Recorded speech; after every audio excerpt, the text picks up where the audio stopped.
Brandon Jones is at Comic-Con playing Batman or whatever. And we are here to wrap up some awesome games. So first of all, we're going to talk about Dark Souls 2 DLC. Can I just ask, how does it feel to be in the captain's chair, Bloodworth? Captain Bloodworth. Captain Bloodworth. Yeah. No, That's funny because I have my title at another place is actually Captain for volunteer stuff that I do. But it's I like Commander Bloodworth. random things. Why does that not surprise me that Daniel Bloodworth is a captain somewhere?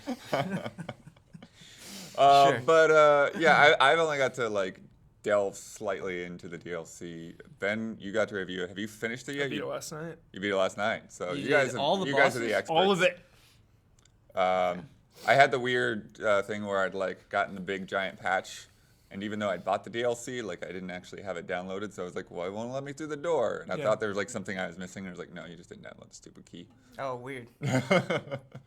I just want to say immediately, did anybody get Zelda Temple vibes? The whole way that thing was laid out with the puzzles and just the tone, it reminded me of a Zelda temple. Did you? I think I get where you're coming from. This is going to sound like a slam on Zelda. I think it felt a little bit more organic than a Zelda temple usually does because... It's by organic, you mean confusing. It is confusing, but I think it's confusing in a cool way. a trolling I felt way. like I was actually going into this forgotten place that people had built, and I was going deeper and deeper and deeper to the point where you're actually on water with these giant creatures that somebody probably wanted to put in the basement for a good reason, you know? But I get where you're coming from. It's one of the more complex and confusing layouts that we've seen in Dark Souls ever. So I thought that was cool. I still haven't figured out how to get some of the items that are in that first area that are way up there. Yeah, I have no idea. How do I do that? I love like you were saying, just going deeper and deeper and deeper. It's you first come out and it's this wide open space, the big temple. It's all right, I feel good, I can breathe. Once you start going deeper in there and you just get in these narrow corridors, things popping out, it felt like I was watching The Descent. I was seriously claustrophobic. Right. I felt like I couldn't breathe. Well, I find myself just being worried about, am I going to cross this point of no return?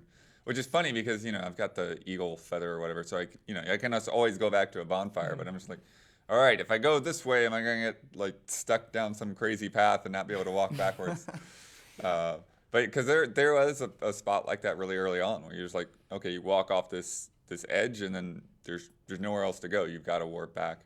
Yeah, that happened to you, and it took me a while. I was oh yeah, you can do that. You can get stuck. I got stuck. I will say though, to me, the first 10 to 15 minutes of the DLC are kind of disappointing, and this is why I wasn't blown away with what I played at E3. Yeah, because it's just okay, I'm fighting these undead soldiers that I just circle, strafe around, and then backstab, and it's man, how many times have I done this? Those they guys gotta are so have boring. more tricks than that. And then you go to that second area, and everything changes, where you see these ghosts Arabian looking knights, and they've got these dual scimitars. And that trap, I don't know if you walk down the stairs and then you're oh wait, I can't get back up the stairs, and then suddenly you have 5 things swarming you. It's this is what Dark Souls should be. Okay. And just the having to break the armor that had their souls in it to make them not human again, but solid. Colloquial, is that the word? No, but I like it. Yeah, to make them solid again. That was really cool. Yes. Did you guys, this is one of the dumb things that I always look for in DLC, but did you guys find any kind of cool gear that was sort of indispensable along the way? I found maybe the coolest armor set. It's medieval times, King Arthur. It's what the Drake enemies blood. wear. Yeah, the Drake blood armor. It is my new favorite. It's awesome. And the lore behind it, they're worship the red scarf is of the blood of the dragons they worship or something. Yes. Oh, wow. There's the Drake blood sword as well, which also seemed pretty cool. I don't think I found that. Got more to do. I know. So I really like the DLC, and not to spoil the bosses, I guess, but I thought the bosses were tough in a really cool way. Did you have any problems with any of the bosses? The final one is pretty intense. It took me a couple tries. Did you fight them solo or with other people? The last one, I summoned some people. Okay. So the second one, I think I got really lucky. I don't want to spoil anything. Right. But there's some summoning involved. Yes. And you said that person can summon multiple things. I think I might have got the easy summon. They can summon another boss. Yeah. And when I they don't do think that that, happened it is a pain. Yes. And the first boss fight wasn't anything special, but I really liked it because it reminded me so much of like a World of Warcraft PvP arena. You go in and you're fighting this like MMO archetype build. There's like a caster, a rogue, and a warrior. Yeah, definitely. And they're just like, and it's felt so much like an MMO. There's all these like twists and turns in the arena. That's a a really fight. good comparison, because what I like about it, and you don't normally get this in Dark Souls boss fights, is it's in such a wide open area where there's elevation, there's different paths you can go down to, and so the way you win is by using the environment to your advantage, by getting a couple quick hits in and then running away. And I think that's cool because so many times in boss fights we get the circular room, right, or the square room, and so it's nice to seeing them mix it up just a little bit. Did you, Ben Moore, happen to do the Easter egg after you beat it? Did you find anything secret? Uh-oh. Something really cool. The item you get at the end is super rad. Did you do anything with that item? No. You can go back to a previous location in Dark Souls 2 with that item, and something awesome happens. Really? Do I want to spoil it for you, Don't or do spoil you it. not want me to spoil it? Spoil it after this talk. 'Cause Okay, I don't it is wanna ruin really yeah, cool. that's There's more than meets the eye with the DLC. It is a really cool nod to just the universe and the story and the world That's of Dark awesome. Souls, and it's definitely building to bigger things with the next batch of DLCs. Yeah, I'm definitely looking forward to that. But really that's cool. kind of the thing I was saying with the gear, because I just feel like I feel like there should be some kind of recognition, like some kind of souvenir that I went to this new place. Oh, you there know, is.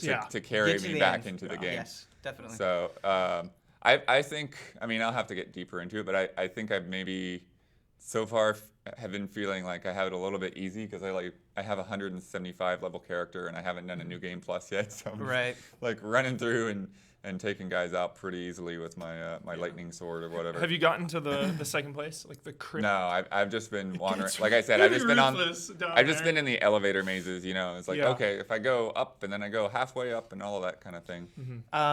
They just really for future playthroughs, so what I did is I had to review it, and I didn't have a character on the PC, and we got a PC code, so I was just like, 113 levels in one day. I'm gonna just play the game till I get to the point where I can access the DLC, and it was kind of awesome because it was like, this is as hard as it could possibly be for anyone. Well, I don't know, I didn't mess around with the New Game Plus in it, so maybe that's harder, but like with a fresh character, it's kind of nice being at like just barely the level that I needed to be to make it past this stuff. So.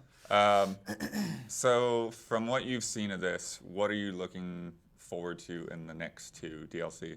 What do you think that should be different, or that is kind of working in its favor, or whatever?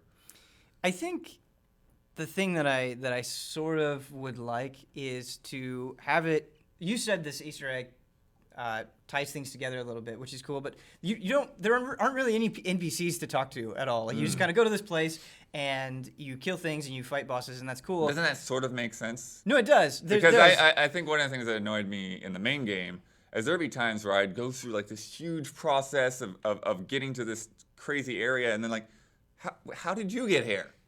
Right. And I'm not saying it has to be like a big town. It could be an enemy or something like that. Like one of my favorite parts, Dark Souls 2 spoilers, is when you go to Drangleic Castle, right, and you talk to the Queen, and there's this distance between you, but it's foreboding. It makes you like, what's going on here? Who is this person? What is the mystery here? I think there's that element that's sort of missing from the DLC. It's mysterious, but it's not quite tantalizing enough, if that makes any sort of sense. Well, this one was heavily focused on just underground and puzzles. Right. And the next one is called The Old Iron King. So I want like a Castlevania inspired one. I want like a big castle. Right.